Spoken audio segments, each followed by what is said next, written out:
ગુજરાતમાં છેલ્લા ઘણા સમયથી નવા ભારતીય જનતા પાર્ટીના પ્રદેશ પ્રમુખ કોણ હશે એ નામની ચર્ચાઓ થઈ રહી છે અને સતત છેલ્લા ઘણા સમયથી દરેક લોકોના મનમાં એક જ સવાલ છે કે ગુજરાતના ભારતીય જનતા પાર્ટીના નવા પ્રદેશ પ્રમુખનો ચહેરો કોણ હશે। અને છેલ્લા ઘણા સમયથી ભારતીય જનતા પાર્ટી ક્યાંક અસમંજસમાં હોય એવું પણ લાગી રહ્યું છે। એવું પણ કહેવામાં આવ્યું હતું કે રથયાત્રાના બાદ નામ જાહેર કરવામાં આવશે, તહેવારોના બાદ નામ જાહેર કરવામાં આવશે, પરંતુ હજી સુધી ક્યાંય પણ ગુજરાતના નવા પ્રદેશ પ્રમુખ કોણ હશે એ વિષયને લઈને કોઈ જ વાતચીત ભારતીય જનતા પાર્ટી દ્વારા કરવામાં આવી નથી। ત્યારે હવે ક્યાંક એવા પણ સમાચારો સામે આવી રહ્યા છે ને ઘણા બધા નામ પણ ચર્ચામાં આવ્યા છે અને ક્યાંક એવી પણ વિગતો સૂત્રો પાસેથી મળી રહી છે કે આ વખતે ફરી એક વખત પાટીદાર ચહેરો છે તે ગુજરાતના પ્રદેશ પ્રમુખ બની શકે છે। શું છે સમગ્ર વિગતો જોઈશું આજના વિડીયોમાં। નમસ્કાર, હું હંસિની અને તમે જોઈ રહ્યા છો નિર્ભય ન્યૂઝ। ભારતીય જનતા પાર્ટીને હવે થોડાક જ સમયની અંદર નવા પ્રદેશ પ્રમુખ છે એનું નામ બહાર પાડવાનું છે ને ગુજરાતને નવા પ્રદેશ પ્રમુખ મળવાના છે। પરંતુ જો વાત કરવામાં આવે વિગતે તો ગુજરાતમાં ભાજપે હંમેશા પાટીદાર છે, વાણિયા છે, ક્ષત્રિય છે એમાંથી પ્રમુખોને પસંદ કર્યા છે અને આ વખતે પણ એવી જ શક્યતાઓ વધુ છે। જો મુખ્યમંત્રી કડવા પાટીદાર હોવ તો સૌરાષ્ટ્રનો લેઉવા પાટીદારનો ચહેરો છે એ પણ ક્યાંક પ્રદેશ પ્રમુખ બની શકે છે એવી શક્યતાઓ અત્યારે હાલ સૂત્રો પાસેથી મળી રહી છે। નવા પ્રમુખની પસંદગી 2027ની ગુજરાત વિધાનસભા ચૂંટણીને ધ્યાનમાં રાખીને કરવામાં આવશે। મુખ્યમંત્રી મધ્ય ગુજરાતમાંથી આવે છે, વર્તમાન પ્રમુખ દક્ષિણ ગુજરાતના છે, તેથી સૌરાષ્ટ્ર મહત્વપૂર્ણ બની જાય છે।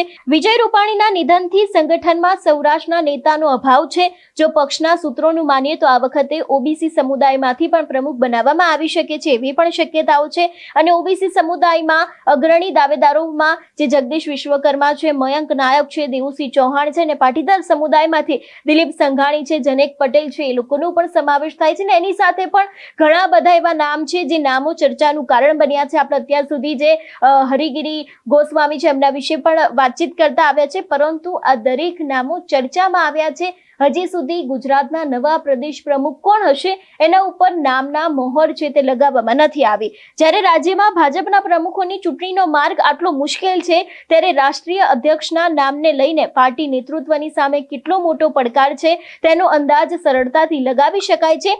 એટલે ખાસ કરીને અત્યારે હાલ ગુજરાતના નવા પ્રદેશ પ્રમુખ કોણ હશે એ દરેક નામોની વચ્ચે ક્યાંક પાટીદાર ચહેરો છે એ પણ આવી શકે છે એવી પણ શક્યતાઓ દેખાઈ રહી છે ને જે પ્રમાણે અમારી પાસે સૂત્રો પાસેથી જે નામ સામે આવ્યા હતા એમાં હર્ષદ ગિરી ગોસ્વામી છે, મનસુખ માંડવિયા છે, બાબુભાઈ જેબલિયા છે, એ લોકો પણ ક્યાંક પ્રમુખ પદ માટે છે એમના નામની પણ ચર્ચા થઈ રહી છે ને ખાસ કરીને એક સૌથી અગત્યનું નામ છે હર્ષદ ગિરી ગોસ્વામી। એમનું નામ ક્યાંક ચર્ચામાં અત્યારે વધારે ચાલી રહ્યું છે અને એવું પણ ક્યાંક કહેવામાં આવી રહ્યું છે કે કોઈક પાટીદાર ચહેરો પણ હોઈ શકે છે।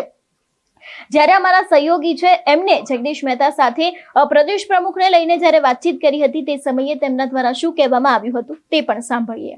તો પ્રદેશ પ્રમુખ કોણ બને એનાથી પ્રદેશને કોઈ ફાયદો નથી।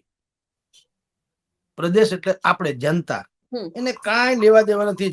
કારણ કે એ પ્રમુખ જે બનવાના છે એ એની પાર્ટી એટલે કે ભાજપનું હોય તો ભાજપ, કોંગ્રેસ હોય તો કોંગ્રેસ, આમ આદમી તો આમ, એ એની પાર્ટીને મજબૂત કરવાની પહેલી વાત કરશે, પ્રદેશને નહીં।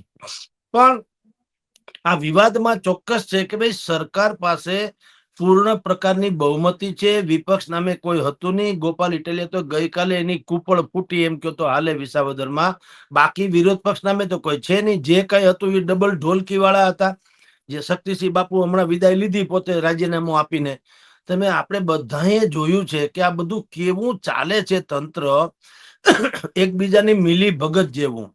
કે તમને ખબર છે કે વિસાવદરમાં ગોપાલ ઇટાલિયા લડે છે, તમને ખબર છે કે કિરીટભાઈ પટેલ લડે છે, તોય તમે નીતિનભાઈ રાણપરા જેવા એક નાનું રમકડું મૂકી દો એટલે એ ક્યાંય દૂધમાં નહીં, દહીંમાં નહીં। આ બધી મિલી ભગત હું કહું છું, એ મિલી ભગત ચાલી રહી છે। એવા સંજોગોમાં તો કોણ પ્રદેશ અધ્યક્ષ બને જનતાને શું લેવા દેવા? જનતાને તો એમ હોય કે અહાડ મહિનો છે, હજી 2-4 હારા વરસાદના એમ કે રાઉન્ડ આવી જાય તો આપણી જે વાવણી કરી છે એ બરાબર ખીલી ઉઠે ને આપણે પાક લણી લઈએ તો જ સાચો તો મેઘરાજા જેવું। પણ વિવાદમાં છે એટલે આપણે ચર્ચા ચોક્કસ કરીએ છીએ કોણ બનશે। હવે જુઓ મુશ્કેલી કેવી છે બેન, ભારતીય જનતા પાર્ટી ભલે ગમે તેટલી પ્રચંડ બહુમતી ધરાવતી હોય પણ એના માટે એક એનો મુખિયા કોને બનાવવો ઈ પણ હવે હેલું નથી, કેટલા સમયથી અટકેલું છે. કેન્દ્રીય કક્ષાએથી માંડીને રાજ્ય કક્ષા સુધીમાં, કેન્દ્રીય કક્ષાએ આપણે ઘણા સમયથી સાંભળીએ છીએ કે રાષ્ટ્રીય સ્વયંસેવક સંઘ RSS, જે ભારતીય જનતા પાર્ટીની માતૃ સંસ્થા છે, એ લોકો કે છે કે સંજય જોશી અથવા તો યોગી આદિત્યનાથ, ત્રીજો નંબર નીતિન ગડકરી ને ચોથો નંબર વળી બીજા દેવેન્દ્ર ફડણવીસ, આ 4 નામ કેન્દ્રીય કક્ષાએ ભાજપની સામે હઠ લઈને RSS બેઠું છે. RSS ની જે જીદ છે એની સામે ભાજપ અત્યારે નમતું જોખતું નથી. સંજયભાઈ જોશી આવે તો કંઈકના પેટમાં ફાળ પડે એમ છે. ખાસ કરીને અમિત શાહ અને નરેન્દ્ર મોદી, ઈ તો આપણે જેમ લાલ લુગડું જેને ગોધો ભડકે એમ સંજય જોશીના નામથી ભડકે. શું કામ? રાજા રામ જાણે, અને આપણે બધા જાણીએ છીએ, એ બધું ડિબેટમાં છે. એટલે ત્યાં પણ અટક્યું છે. અને અહીંયા ગુજરાતમાં અત્યારે તમે જુઓ 4-5 રાજ્યો એવા છે કે ત્યાં હજી એનો મેળ પડ્યો નથી. તો એ નથી મેળ પડ્યો એનું કારણ એટલું નથી કે કોણ સારા છે અને કોને મૂકવા પડતા, બધા જ સારા છે એમાંથી કોને લેવાનું, ઈ મુસીબત નથી. મુસીબત એ છે કે કોને રાજી કરીશું તો કેટલા નારાજ થશે. પ્રશ્ન તો ઈ છે. કોઈ એકને રાજી કરશે અથવા તો ઈ જેની ઉપર કળશ ઢોળશે, નારાજગી થનારો વર્ગ બહુ મોટો હોવાનો. ભૂતકાળમાં નામ મયંક નાયક થી માંડી, જગદીશ પંચાલ થી માંડી, ઉદય કાનગડ સુધીના નામ આવી ગયા. બરાબર, બધા કે છે યુવાનો આમ છે તેમ છે, ફલાણા આવશે ઢીકણા, કોઈએ કીધું મહિલા આવશે, કોઈએ કીધું ઓબીસી ચહેરો હશે. હવે છેલ્લે અમદાવાદના કોઈ હરગીરીજી કે નામ ભૂલી ગયો, ગોસ્વામી છે, હર્ષદગીરી ગોસ્વામી.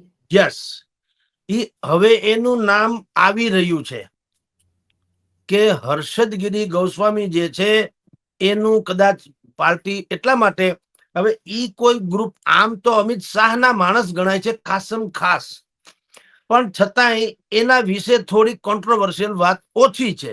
એટલે એમ, અને બીજું બિલકુલ ગ્રાસરૂટ લેવલનો માણસ છે. જે રીતે ગોપાલ ઇટાલિયા જીતા પછી પણ વિસાવદરમાં કોકની શેરી ગલીઓમાં, કોકની ઓસરીમાં, કોકના ફળિયામાં, કોકના વંડામાં, કોકના શેઢા ઉપર, કોકની વંડીએ, એમ ખેતરની વંડીએ બેહીને વાતો કરે છે. એમાં હર્ષદગીરી ગોસ્વામી એ ટાઈપની વ્યક્તિત્વ છે ને સંઘ સાથે જોડાયેલી છે. હવે એનો વિરોધ સ્વાભાવિક જ સંભવ નથી, એટલા માટે કે એનો વિરોધ કરનારા જે લોકો હશે એને લોકો થોડી ટીકા કરશે, ભાઈ હવે તમે જાળવા જાઓ, બધી બાબત કેટલાકને રાજી રાખવા એમ. એટલે એ વાત તો હકીકત છે કે મોટા ભાગે એવા કોઈ વ્યક્તિત્વ ઉપર, હર્ષદગીરી ગોસ્વામી હોય યા બીજા કોઈ, એની ઉપર કળશ ઢોળશે, જેથી કરીને ભલું થયું ને ભાંગી જંજાળ, સુખેથી બચશું હરિગોપાળ, એમ કરવા થાય. જી, તમારું શું માનવું છે આ વિષયને લઈને? અમને કમેન્ટ કરીને ચોક્કસથી જણાવજો. તેની સાથે અમારી ચેનલ નિર્ભય ન્યૂઝને લાઇક, શેર અને સબસ્ક્રાઇબ કરવાનું ભૂલશો નહીં. નમસ્કાર.